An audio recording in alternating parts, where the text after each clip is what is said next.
Jean. Chapitre 21. Après cela, Jésus se montrait encore aux disciples, sur les bords de la mer de Tibériade. Et voici de quelle manière il se montra. Simon-Pierre, Thomas, appelé Didyme, Nathanaël, de Cana en Galilée, les fils de Zébédée, et deux autres disciples de Jésus, étaient ensemble. Simon-Pierre leur dit, « Je vais pêcher. » Ils lui dirent, « Nous allons aussi avec toi. » Ils sortirent et montèrent dans une barque, et cette nuit-là ils ne prirent rien. Le matin étant venu, Jésus se trouva sur le rivage, mais les disciples ne savaient pas que c'était Jésus. Jésus leur dit, « Enfants, n'avez-vous rien mangé ?» Ils lui répondirent, « Non. » Il leur dit, « Jetez le filet du côté droit de la barque, et vous trouverez. » Ils le jetèrent donc, et ils ne pouvaient plus le retirer, à cause de la grande quantité de poissons. Alors le disciple que Jésus aimait dit à Pierre, « C'est le Seigneur. » Et Simon-Pierre, dès qu'il eut entendu que c'était le Seigneur, mit son vêtement et sa ceinture, car il était nu, et se jeta dans la mer.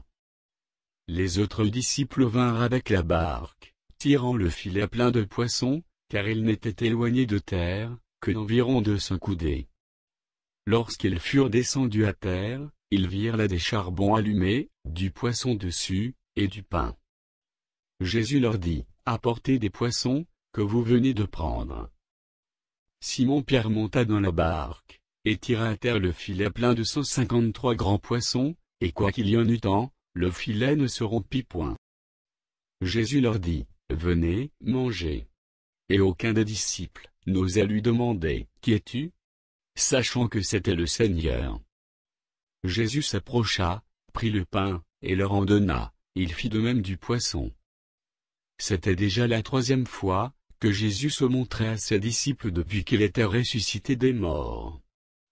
Après qu'ils eurent mangé, Jésus dit à Simon-Pierre, « Simon, fils de Jonas, m'aimes-tu plus que ne m'aiment ceux-ci » Il lui répondit, « Oui, Seigneur, tu sais que je t'aime. » Jésus lui dit, « Paie mes agneaux. » Il lui dit une seconde fois, « Simon, fils de Jonas, m'aimes-tu » Pierre lui répondit, « Oui, Seigneur, tu sais que je t'aime. » Jésus lui dit, « Paie mes brebis. » Il lui dit pour la 3e fois, « Simon, fils de Jonas, m'aimes-tu » Pierre fut attristé de ce qu'il lui avait dit pour la 3e fois, « M'aimes-tu » Et il lui répondit, « Seigneur, tu sais toutes choses, tu sais que je t'aime. » Jésus lui dit, « Paie mes brebis.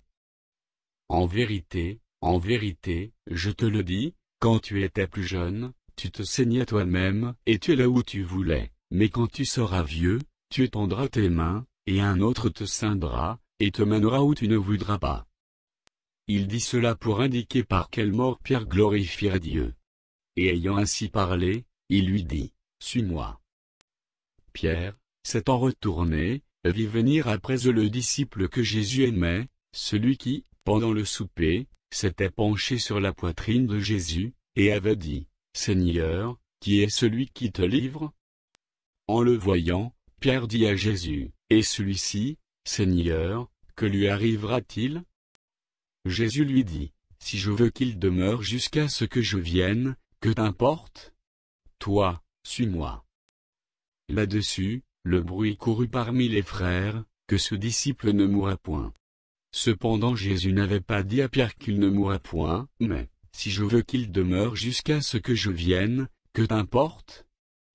C'est ce disciple qui rend témoignage de ces choses, et qui les a écrites. Et nous savons que son témoignage est vrai. Jésus a fait encore beaucoup d'autres choses, si on les écrivait en détail, je ne pense pas que le monde même pût contenir les livres qu'on écrirait.